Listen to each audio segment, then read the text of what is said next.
Part 1. Retelling the story today of the little-known name Ulimaroa at the time of Captain James Cook's sailing around and about these parts. So, what's the evidence for that word ever being a name for Australia? Can you start us off, Jan? Yes, it was put on a map in 1776 by a Swedish cartographer by the name of Daniel Djurberg. And he was a rather eccentric character, and he had all sorts of weird and wonderful names for different continents. I should say that what I think Djurberg was trying to do in every case was trying to find out what the indigenous name of the place was, rather than impose a European name. So if you might say his heart was in the right place, even if sometimes his wires got a bit crossed. Yes, that's right.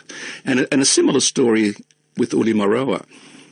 So Djurberg came across the name Ulimaroa in Hawkesworth's rendition of Cook and Banks's journals.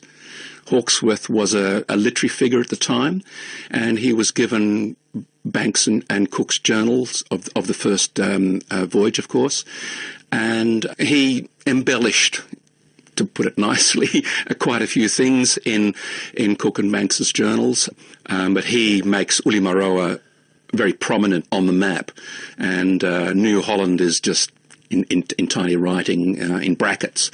But up until about 1815, 1819, and then the name Ulimaroa just disappears, and then we get Australia.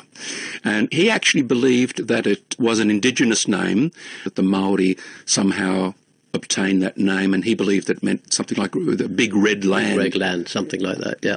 He was, an amateur linguist, if you like, as well as being a geographer and cartographer. So he tried to give meaning to Ulimaroa to back his idea that it referred to Australia. Part 2. It's widely believed that Cook introduced pigs to New Caledonia. On his second voyage. On his second voyage, yes. On Later, the second voyage, 1774, yeah.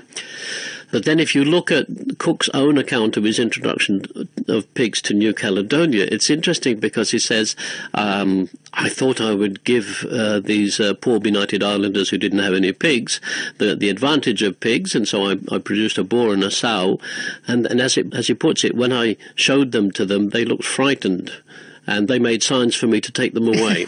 New Caledonians, I think, were very familiar with pigs, but New Caledonia has never been a very fertile place. And pigs, as is well known throughout the world, presumably, they damage crops.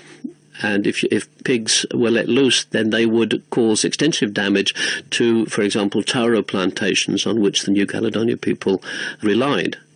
And in fact, when the next explorer to visit New Caledonia, who was Dr. Cousteau, towards the end of the 18th century, he found that there was famine.